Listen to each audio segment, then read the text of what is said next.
Hoş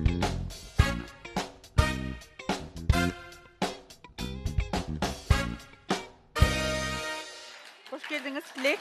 Саламатсыз. Қалыңыз қалай? Жақсы, Аллаға шүкір, өздеріңіз. Жақсы. Кездесу болды, иә? Иә, кеше екі рет кездестік. Өткенде хабардан кейін шығып, бірімізбен WhatsApp желісі арқылы хабарласып, президенттік паркта жүріп қайттық. Жақсы сұхбаттар болды. Бірімізді тану барысында бірімізге сұрақ жауап арқылы біраз жүріп қайттық. Содан үйге қайттық. Екінші кездесуде Әлмира ханымның жаңағы бір жұмыстары болды. Күндіз мен де жұмыста болдым. Содан кешкісін айту тренировкадан шығып, жаңа бірімізбен хабарласып айту.